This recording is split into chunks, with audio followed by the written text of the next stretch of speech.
You didn't work this hard to leave empty-handed. So here's the big misconception I see all the time. Business owners think that they can just sell their business whenever they're ready to, whenever they're done, and that when they sell it, they're going to get top dollar. It just automatically happens. Why? Because their buddy told them about the 6x valuation he got. Because they read some LinkedIn article about how private equity multiples are booming right now in their space. Or because that pesky broker that keeps calling every week saying that he's got a ton of vetted buyers lined up for businesses just like yours. But I'll tell you right now, that's all bullshit. That's not even how this works. It's not even close. 4 out of 5 businesses that go to market just don't sell. And take a second, let that sink in. That means 80% of owners, these are good, hardworking people just like you, walk away with nothing. And it's not because they're lazy or it's not because their business sucks, but it's because they waited too long to start planning and they listened to the wrong people and they just assumed that selling their company was something like selling a house or trading in a truck. Newsflash, it's not. And you've probably spent years, maybe even decades,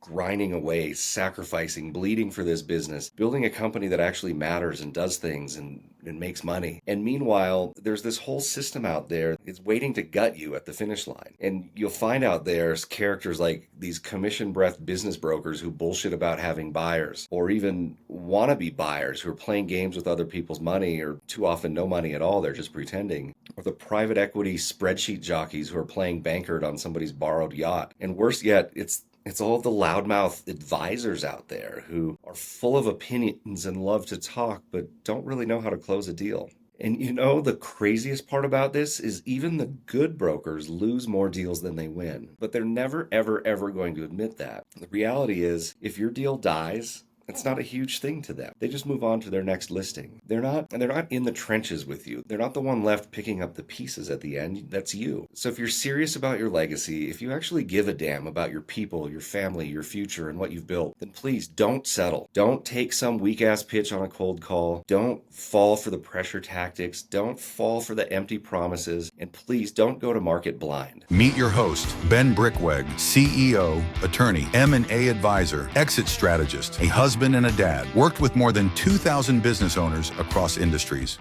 Before we get rolling, let's get one thing straight. Just because your host, Ben Brickweg, is a licensed attorney, a FINRA registered rep, and an M&A advisor, doesn't mean anything on this show is legal advice, financial advice, or investment advice. And it damn sure isn't tailored to your situation. If you're looking for that kind of help, and you better believe you should be, hire someone who has your back and knows what they're doing. Buckle up, Buttercup. Here we go. I built ExitWorthy because I've seen too many good owners get screwed. And I finally had enough. So buckle up, let's go. So now before we jump in, let's get something absolutely straight. I'm a licensed attorney, I'm a FINRA registered rep, and I'm an M&A advisor. But I'm not your lawyer, I'm not your rep, and I don't represent you. So nothing I'm going to say here is legal advice or financial advice or investment advice or even tailored to your specific situation. This is real talk from somebody who's been in the trenches. And if you want real help, make sure you hire somebody that knows what the hell they're doing. And maybe you end up hiring my team, maybe you hire somebody else, but make sure that whoever you hire has been to the closing table more than once and didn't just learn this stuff at a weekend seminar. So let's dive in. So before we dig into a lot of the nuts and bolts here, I need you to know who you're hearing this from. Not just what I do or my title, but why I actually give a damn about this. So you may know me as the lawyer guy or the entrepreneur guy or the guy who's bought and sold a couple of businesses, frankly, even including some business brokerage firms. You might even know me as the guy who gets uninvited from business broker industry events because I say all the quiet parts out loud. Maybe you've seen me on a stage somewhere without a tie, rambling, mumbling sometimes, dropping too many F-bombs about how the whole exit industry is broken. But today I'm here more as the guy who watched his family's business fall apart in its exit back in the late 90s. You see, back then, my mom and a partner had built a company from scratch, and she'd poured everything into this thing. The blood, the sweat, the tears, the beliefs, the late nights, all the things it needed to do. And we'll talk about this in a future episode, but it came down to the point where we were looking at an 8-figure offer to exit the company. It was a real deal. It was life-changing. The goal line was in sight. Young redneck me, I already had my new pickup picked out and some hunting land where we could go and start having some fun, but it didn't happen. You see, she only owned 49% of this business. Her partner had 51%. And the 11th hour, he pulled the plug. And I don't think he did it to protect the business or to renegotiate. In reality, he blew this up out of greed, out of control, out of spite. And we had no deal. We had no payout. There was no next chapter. There was no pickup truck. There was no hunting land. All we had was the pieces to pick up. And that moment right there, it lit a fuse underneath me that's been burning ever since. So right after that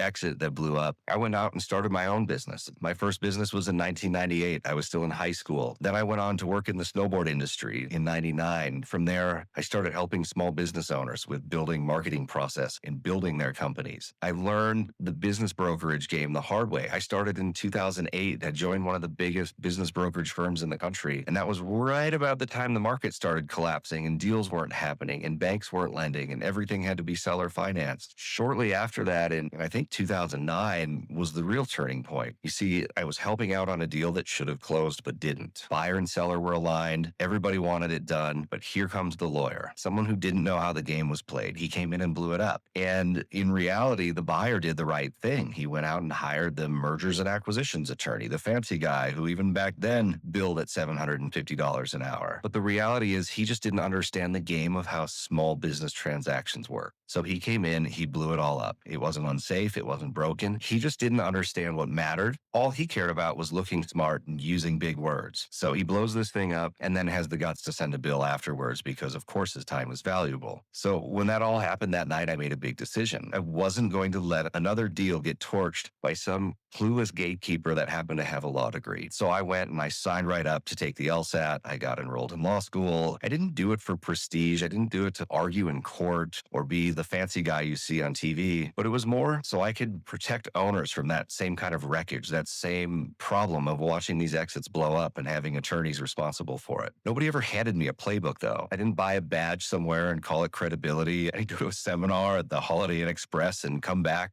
magically a broker. You see, I've been in this game since way before it was trendy. I've learned brick by brick, scar by scar, and that fuse that got lit back in 98, it's still burning and still burning bright underneath me. And every single deal I've fought for since then has been my way of making sure it never ends the same way for another family again. So I've built ExitWorthy for a certain type of person. And ExitWorthy is for the business owners who've already paid the price over and over again. These people are the builders, the risk takers, the ones who bet on themselves over and over and never quit when it got hard. I build ExitWorthy for the business owners who actually carry the real weight of this great country and our economy. For those, they've had to make payroll on really just grit and instinct. These are the same people who have skipped paychecks, missed birthdays, signed the personal guarantees, and took the hits over and over again, really because nobody else would. So if you've built your company, if you bled for your company, you've earned the right to finish on your own terms. ExitWorthy is built for the owners who give a damn about their business and about their people and about their legacy and about their impact in the community and about getting their exit done right. Not a fast exit, not a fake exit, no smoke and mirrors, no bullshit. This is for the owners that understand that the exit strategy isn't just about money. It's about freedom. Because when you're selling your business, it's not just a transaction of trading assets. You're buying back your time, you're unlocking choices, and you're really starting to write the next chapter of your life.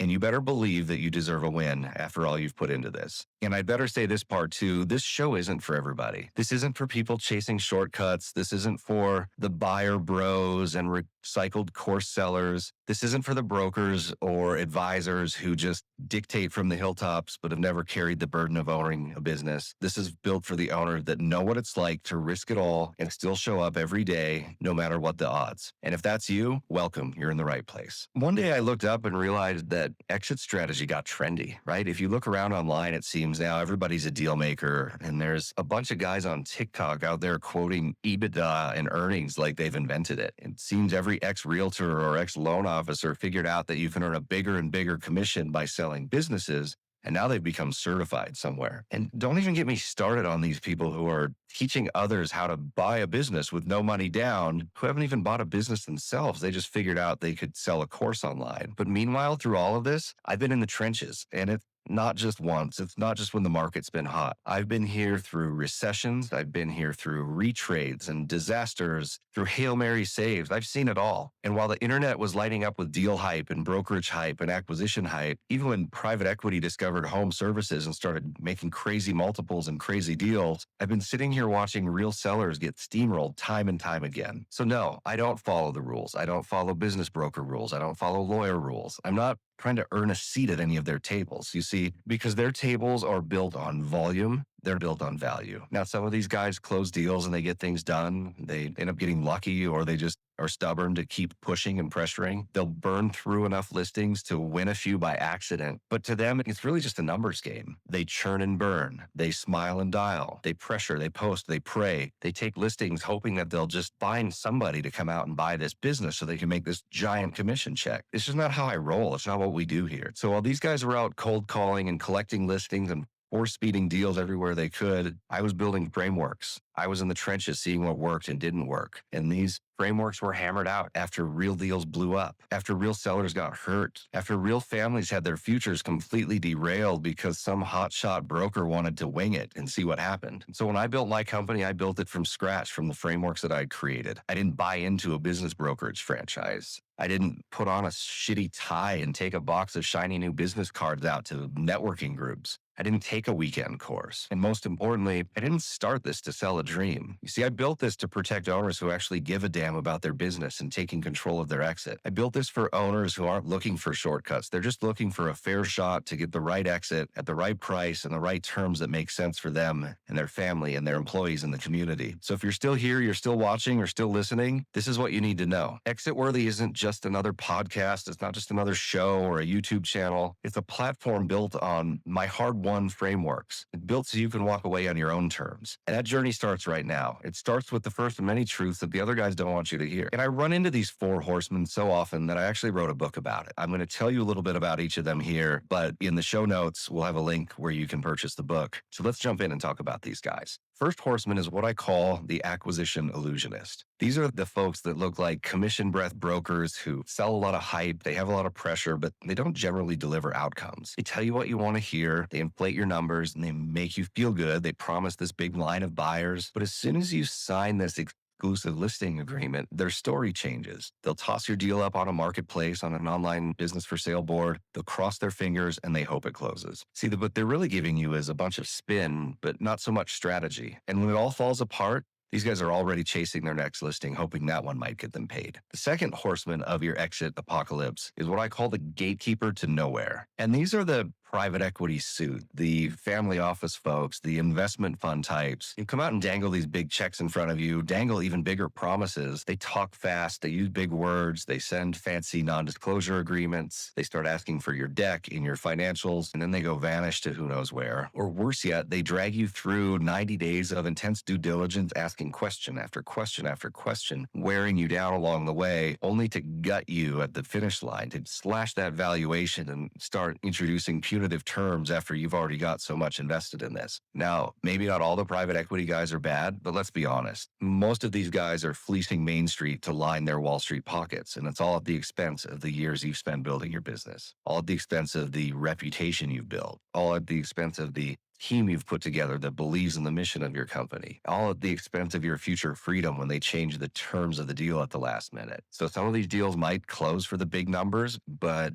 a fair amount of these also come with big regret. The third horseman of your exit apocalypse is what I call the friendly executioner. The friendly executioner is really this new crop of the amateur buyer. They seem nice, they're polite, they're encouraging. They've always wanted to be in your business. It was their dream since they were a kid. Unfortunately, now so many of them have just taken some online class where they figure out they can buy your business with no money down. But these folks are out there and they're way over their head. They've never run through the process of buying a business. They've never managed a team. They've never seen the chessboard. They're out here running in circles over and over and over again. And when it starts to get hard, when a lawyer pushes back or a lender needs more of a down payment, or their mythical partner who's supposed to be funding this whole thing starts asking tough questions, these guys will freeze. They'll stall. They'll disappear. And all you're left with the pieces and wondering just what the hell happened over the last 6 months. And the final horseman of your exit is the rumor merchant. And you probably know this one. Every town's got the rumor merchant, the people who talk, talk, talk. Well, guess what? Every industry has these too. These are the people with big, strong opinions, but super weak experience. And they sure as shit like to waste a lot of time. These people have either never sold a business or they did years and years ago, but they'll sure jump right in and pipe right up with all the opinions about what they think yours is worth. They'll throw shade on your team. They'll second guess your plan. They'll flood your head with doubt and confusion. And at first they sound smart, but just because they're loud doesn't mean they're right. If you screw up and take the time to listen to these rumor merchants, you'll end up chasing ghosts until your deal just dies from exhaustion. So these four horsemen of your exit apocalypse, they will wreck your exit if you let them. It won't always be all at once. It won't always be on purpose. It won't always be in bad faith. But I've seen these guys show up way too many times to ignore. And I'm not here to ever let that happen again. If you're going to make it out on the other side of this exit journey with what you've earned, you need to recognize these guys early. You need to call bullshit faster. You need to take control. And that's what ExitWorthy is for. Now, we still got a lot to cover today, but if all you get from watching or listening to this is learning about these four horsemen, you're already 10 steps ahead of everybody else. So let's keep going. Another one of the frameworks I've developed is what we call this concept of peak exit. We've already discussed about how 4 out of 5 businesses that try to sell don't sell, and how most exits just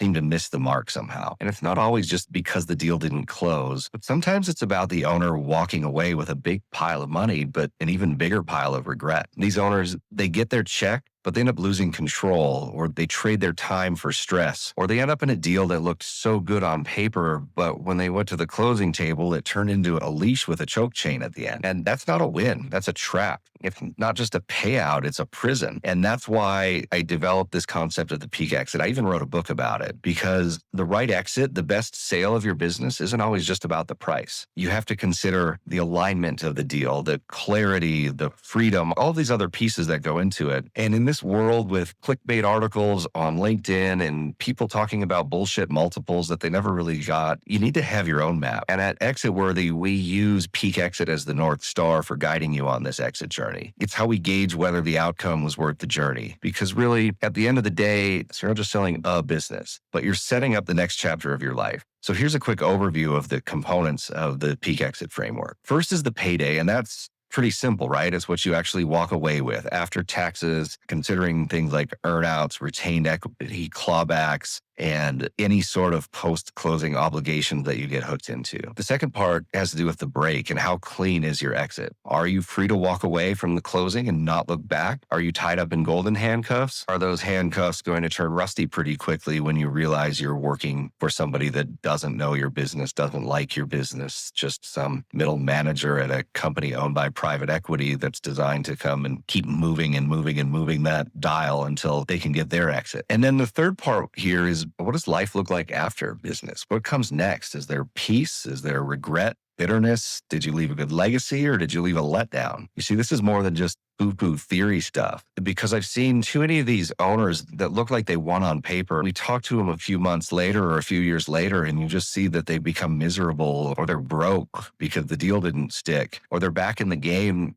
running another business for all the wrong reasons. And the part the other guys don't want to tell you is, sure, you can sell your business for $10 million and end up only putting $3 million in the bank. Or worse, you can be stuck working for your own company now, just like an employee, and answering to some guy who doesn't respect what you built, doesn't respect you. He's just there to make his paycheck and get his bonus. You see, when you get stuck like that, it's not a peak exit. It's a raw deal. It's a bad deal. And if you don't take the time to define what your peak exit actually looks like, you're unprepared. You're prey, because again, this isn't all about how much money you put in the bank. It has a lot more to do with, does the deal that you work out honor the life that you've poured into the business? This is more about walking away proud with your purpose and your power intact at the end. Because if the end of your business story isn't written on your terms, it's not the end of your story. It's somebody else hijacking the story. And we don't put up with that shit around here. Another one of my frameworks, and frankly, one of my favorites, is what I call the value mountains. And I really like this one because it pisses off all the business brokers out there. But the foundation of this one is that people love to use the word multiples. They talk about, I got 6X, 8X, 20X, 52X. They talk about multiples of what they sold their business for, but most don't know what the hell they're talking about or where they come from or why it applies. I see too many people representing business owners that throw out these rules of thumb. They say things like, oh, all plumbing companies sell for 3X. or agencies, those sell for 4x, or manufacturers get 5 or 6. Well, it's bullshit. It's wrong. It's dead wrong. It's not how it works.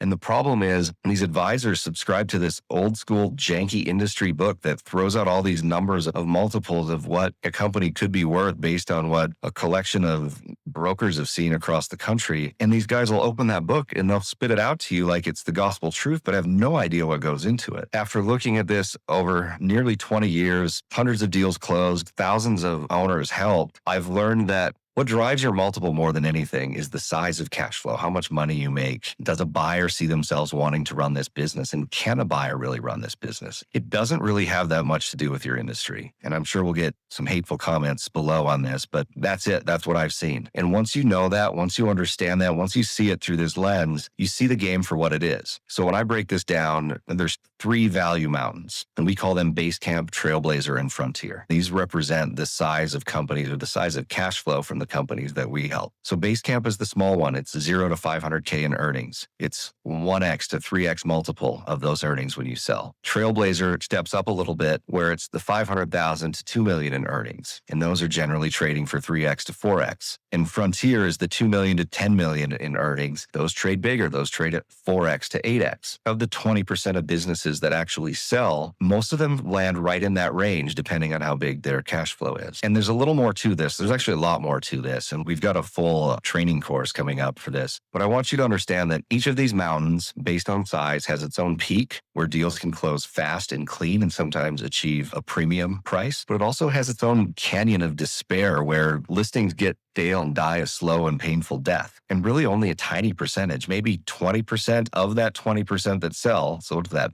4% will actually reach the peak and sell for a premium and sell at a structure that doesn't bring regret to the owner. Problem is 80% of these businesses slide on down to that canyon of despair and never make it out. So when we take business owners through this Value Mountains exercise, we show you how this works. And it actually brings me into the next framework that we call the VST lens, which has to do with how high you can climb that mountain. And quickly here, the way I look at this is V for value tells you which mountain you're on. We talked about 3 mountains a second ago. S for sellability tells you how high you'll climb up that mountain. And then T for transferability tells you whether anyone can actually follow that trail. So the idea is V helps you pick the mountain. That has to do with the financial performance. What do the books say? What would the report say without digging any deeper? And that's really the level where most brokers stop. They look at your last 3 years of tax returns, throw their rule of thumb on it, and tell you that they think you'll sell for this amount of money. I think there's much more to this. So after we look at the numbers and come up with that range of what it could be worth, then we do this sellability exercise where we really dig into what makes this business special or unique? What makes it better? What's going on behind the scenes that makes the buyer want to buy your business instead of a different business that has the same financials but doesn't have the same fundamentals? And then in transferability, we dig in here to see it's more of the mechanics of just because somebody sees it's worth money on paper, just because they dig in and really like it, are they really able to take it over? And so with value, sellability, transferability, you need all 3 of these. You need to look through a lens to see them all.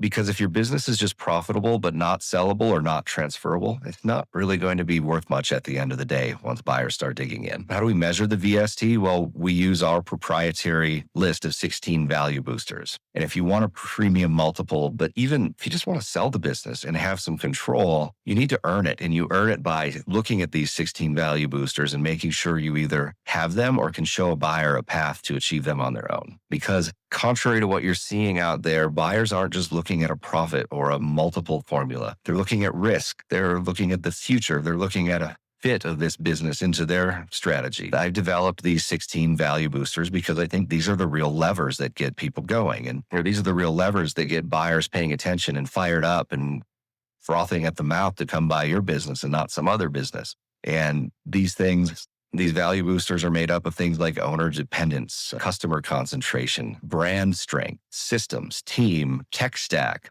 recurring revenue, legal structure, all sorts of them that we'll dig into on a future episode. But again, these are the things that help you move up the mountain or have you fall off a cliff into that canyon of despair. So again, we're not going to go through all of them right now, but you'll hear more in future episodes. But just know this, remember this. Fixing even a few of these value boosters can add 6 or 7 figures to your exit sometimes. It can be that difference between you getting nothing and having to shut it all down and auction it off versus selling at a fair or even premium multiple and making sure that business survives after you sell it. And that's an introduction to some of the frameworks we use, how we're wired. And let's put it this way. If you're still here, if you're still watching or still listening, you know that your exit matters. You know that you didn't spend your life building this business just to roll the dice at the finish line and hopefully exit the right way. And you damn sure didn't do this so some private equity spreadsheet jockey can squeeze you on price or terms or lock you in. And you didn't do it so a broker could just slap your business on biz buy sell and call that an exit strategy. So by now you've heard the foundation, you've heard how I see value, you've heard how I look at what actually makes a business sellable, and you've heard some reasons why deals fall apart. You've heard about the rascal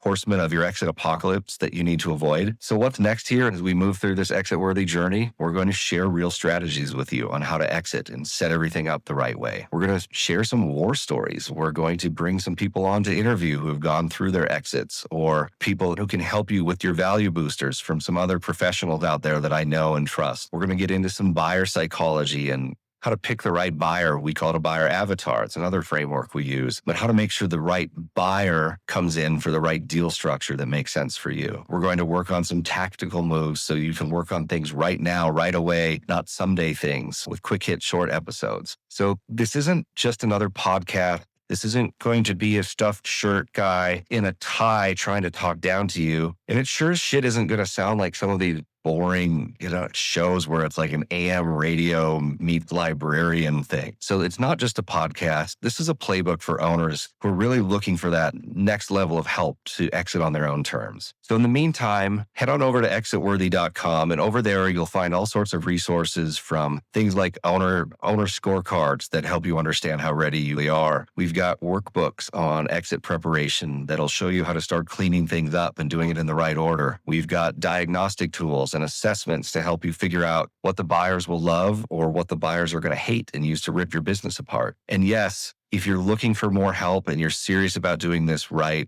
we've got the discovery call over there where you can jump on a call with someone on my team and really learn how to apply what we're teaching you here to your specific situation. But what you won't find is spam. You won't find any fluff. All you're going to find here is the exact kind of support that most owners just never end up getting until it's way too late. And remember, you didn't work this hard just to leave empty-handed. This is exit worthy, and let's make this exit worth it.